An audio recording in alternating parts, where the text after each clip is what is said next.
Morning, everybody. Thanks very much, Niamh. Thanks for the introduction. Delighted to be here. I'm here on behalf of our CEO and founder, Jane Burston, who would have loved to have been standing up here this morning, but she's at the climate conference in Brazil, so apologies from her. I'm going to bring some international perspective, so put a bit of an international context around the theme of the day, looking at where we're seeing glimmers of hope and progress internationally and where we see some major challenges worldwide as well. And I will end with a little bit of good news from Brazil. So I'm really delighted that Pat has already put it into context and saying climate action is clean air action and vice versa. And everything we're doing is also for the good of health of our local communities. So I very much echo that. Clean Air Fund, we work with philanthropies, charitable foundations worldwide. And then we support and we make grants to the field, so the clean air movement across different parts of the world where we work. We partner with community organisations, we work alongside governments, city leaders, as you'll see in a second. This is the places where we have colleagues around the world, so this has expanded quite a lot since we were founded in 2019. We now have a lot of colleagues in the Global South, in Africa, in Asia, and we have a cities programme as well, which has taken our work into Latin America as well. This is a partnership with Bloomberg Philanthropies and the C40 network of cities, so in these places, we're really working hand in hand with city leaders and mayors, for example, on policy design and policy implementation. I don't think I need to tell you about the adverse impacts of air pollution around the world, but there's a couple of facts and figures that I find really startling. So air pollution worldwide now actually is a bigger killer than tobacco.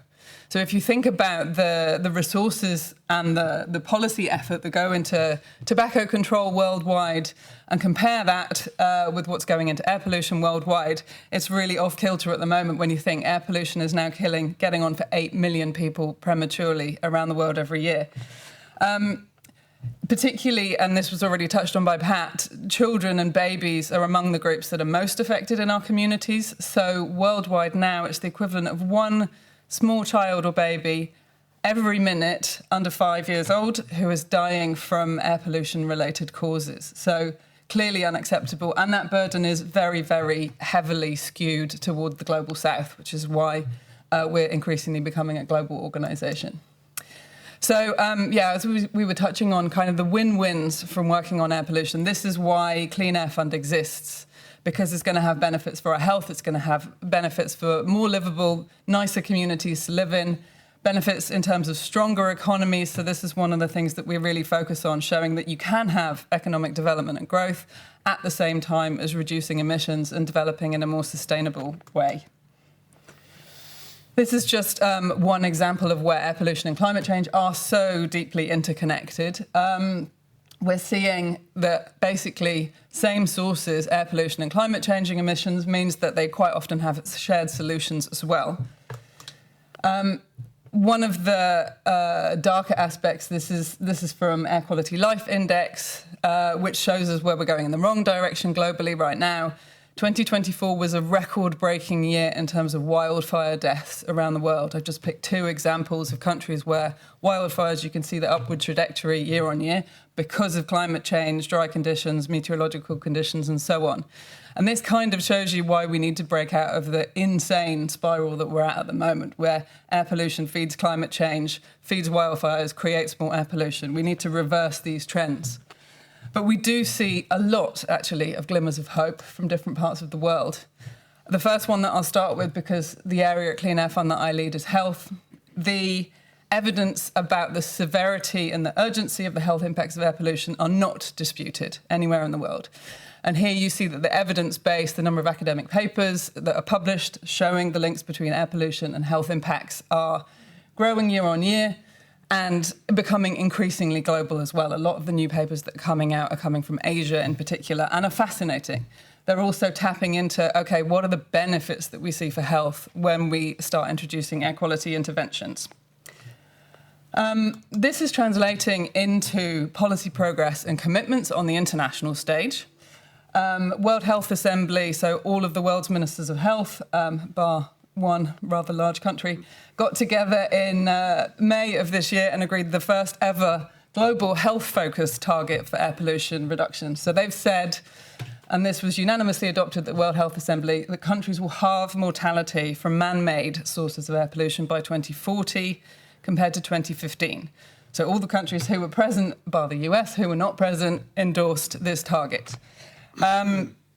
But what do we need beyond the international targets? Obviously, we're looking at shifting to implementation.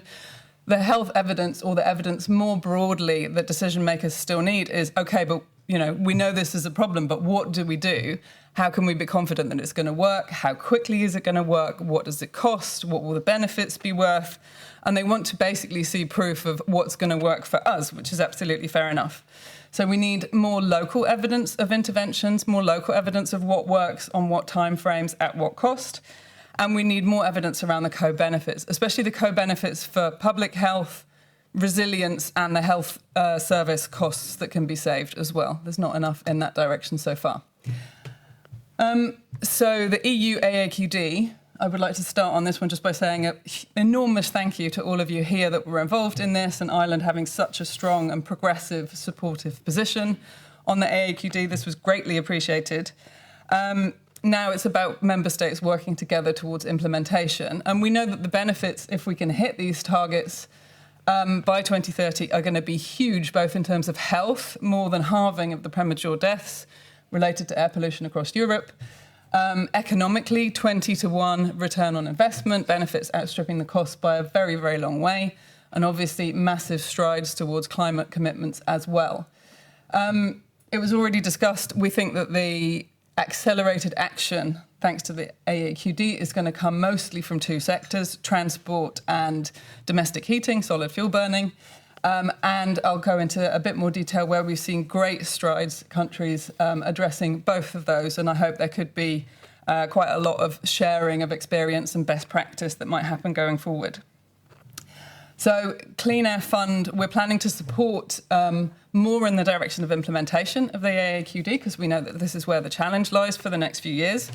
We've shortlisted 8 countries that we want to work with and support more closely, and I'm really pleased to say that Ireland is one of those. What we're going to be planning to do in those countries is supporting development of the roadmaps and the air quality management plans, and with a focus on the areas, the zones that have the most to do. This is something that we've already worked on. For example, in Poland, we showed that by 2030 it would be feasible, even in the most polluted regions, to reach these targets with a focus on replacing coal boilers. And that's already well on track in Poland. I'll show you that in a second. We're really conscious that this is also an equity measure. If we move towards the AAQD, this will help greatly in the most polluted regions, which are often rural regions or often poorer regions. We know that at the moment, PM 2.5 concentrations are a third higher in the poorer regions of Europe. So we're planning to support authorities, work together with the clean air movement in these countries on implementation, showing what can work in local contexts. So we'll be looking for evidence that clean heat retrofits are impactful. I'll show you an example in a minute. Low emission zones for transport, for example. Also low emission zones for heating. There's one of those in Sofia in Bulgaria. And anti-smog resolutions. So supporting that clean air exchange of knowledge, exchange of success stories and lessons. Also, where there have been lessons learned in a negative way, how do we compensate for those? How do we make sure that the most affected communities, the poorest communities, don't feel unfairly targeted and can be compensated in other ways if necessary? So we've worked with organisations, for example, Polish Smog Alert in Poland, who are doing phenomenal work, Doctors for Clean Air in Bulgaria, the Healthy Lungs for Life campaign, which works with patients with respiratory conditions and also respiratory doctors and nurses, and the Clean Cities campaign on transport. An example from further afield, I find this graphic absolutely stunning. This is what's happened in China over the last 10 years since they announced their war on air pollution. So just in the last decade, their PM 2.5 concentrations have tanked.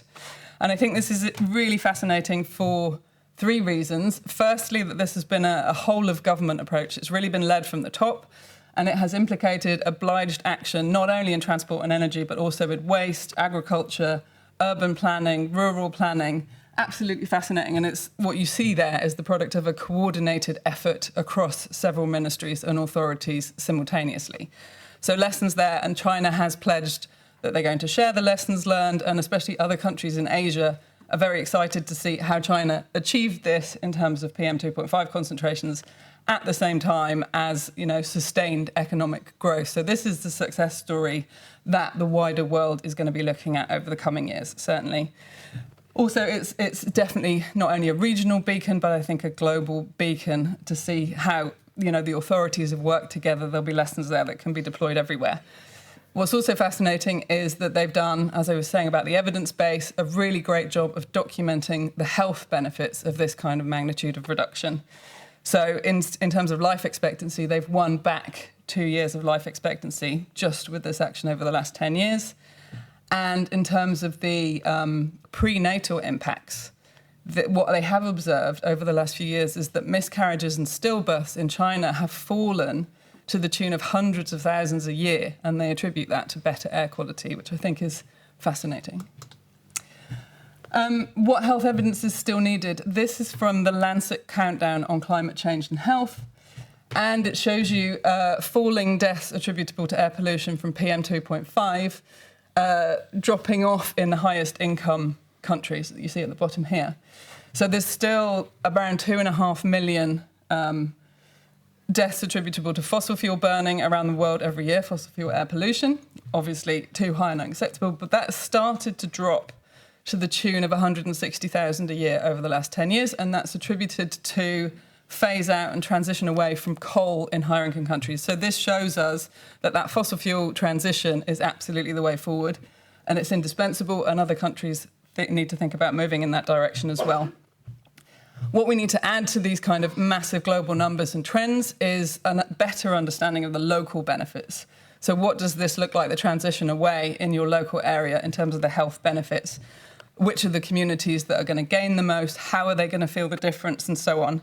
And I know that this was a topic when Ireland was discussing the turf burning ban some time ago, and you looked at children's asthma hospital admissions and showed that these were actually much higher in some of the rural regions that would be affected than in the cities. And I understood that this was instrumental in kind of gaining support for that measure. I think another lesson that we've learned about the evidence that's needed, lessons from kind of policy implementation, also to consider earmarking revenues, things like carbon tax escalator. If communities know what the revenues are going to be used for, can see the benefits, can feel the benefits, you're likely to have more sustained community support. So in terms of that localised evidence, I mentioned before we work with an organisation called Polish Smog Alert, who have done phenomenal work starting in Krakow in Poland, but it's now been replicated across over 20 towns and cities. They've introduced a residential solid fuel heating ban, but that was kind of preempted by incentives to transition away, so that would be kind of mitigated how hard it hit the poorer communities. And as it is being replicated in places all across Poland now, and already 1.5 million homes have made that transition away from coal heating to cleaner alternatives. And the results are really impressive. Premature deaths have fallen by 10,000 a year in the meantime, 20%. Asthma in children has dropped from one of the highest rates in Europe in Krakow, from 22% to just under 10% now, so it puts it on a par with Ireland, but still actually far higher than the European average. And there's been considerable job creation in the energy efficiency in building sector as well. One other example I want to mention also on the kind of fossil fuel upstream side, a coal processing plant. This is in New Jersey in the US. One of the parts of the community that was most concerned were people working at the plant. But once the plant was shuttered, this was the community that saw the biggest health benefits fastest, and they were helped to transition away in their employment as well. So understanding the groups within your community who are going to be most affected, hardest hit by the transition, and making sure that you can mitigate that for them needs to be a part of your implementation reflections, definitely. And something that's coming really soon that we're very excited about, this research study is called CHILL, which is Children's Health in London and Luton. And it's looking how children's lungs are developing since the introduction of the ultra-low emissions zone for transport in London. And we've had a sneak peek of the results, and they're absolutely stunning how quickly this has worked just over the 5 years of implementation of the ULEZ. Basically, children's lung function has caught up considerably with Luton, which is the kind of control population group in a city nearby. So look out for that. This is their Instagram, which is where you'll find out when that study comes out. Barriers to progress, as ever, is all about the money, unfortunately. So we undertake a state of global air quality funding investigation every year, which looks at international development funding, so from development banks and development agencies. The blue bubble here is total international development funding. The orange bubble is development funding with air quality benefits. So these will be across all kinds of sectors: transport, waste burning, transition, energy projects, of course, agricultural projects in some places. The yellow slice is just air quality exclusive projects. But then the big problem is the dot in the middle, which is fossil fuel project funding. Fossil fuel prolonging development funding increased by 80% from 2022 to 2023, which is the latest data we have available. So, I mean, that tells you that there is actually a lot of money in the international development finance system, certainly. So that's not the problem. In addition to all of this, there's also a huge amount of domestic fossil fuel subsidies that are mobilised by governments. So some governments, for example, Bangladesh, are spending multiples more on subsidising fossil fuels than they are in investing in kind of cleaner air measures. So that's fascinating. It tells you that there is money in the system to be had at a global level. But we're spending it actually on the wrong things at the moment. We're spending it on the harmful things. And that's going to not only increase the bill in terms of the damage to our health, but when we do come to transition away from fossil fuels to cleaner energies, it's going to be all the more expensive further down the line. So just as a stunning figure, the International Monetary Fund says that in 2022, the world spent $1 trillion on direct fossil fuel subsidies. So there is money that could be repurposed, and we could be putting it towards much smarter win-win projects, essentially. So what we're saying here in the funding analysis is you could be focusing on projects in transport, for example, or in waste or in energy, which deliver both climate and health and sustainable development and equity benefits. But for the moment, we're spending in different directions, which is counterproductive and maybe undermining the goals that we have for cleaner air. If anybody's interested in what we advise for development funding institutions, we produce this toolkit together with some of the development banks, and happy to chat with you afterwards on this if you would like to take a look. What now? I promised some good news from the COP climate conference in Brazil. So our colleagues are there at the moment, and yesterday there was a fantastic announcement that 9 countries have joined a call to action and are pledging to act on black carbon specifically. So black carbon being one of the pollutants that has very negative impacts on health, very immediate negative impacts on health, and is also responsible for a massive amount of the climate warming that we've seen to date. So acting on this one pollutant, we believe it's one of the emergency brakes to stop the harms to health and start doing more towards our Paris targets on climate change at the same time. So the countries that are supporting it at the moment: Canada, Chile, Colombia, Nigeria, Sri Lanka, Uganda. There are 9 altogether, none of them in Europe, so we're hoping that some European countries will sign up to this pledge as well. But this is just kind of one further glimmer of hope into what's new, what's happening in the field, and further evidence that talking about air quality is the passport to acting on both climate and health at the same time. So thanks so much for having me, and I look forward to your questions. Thanks.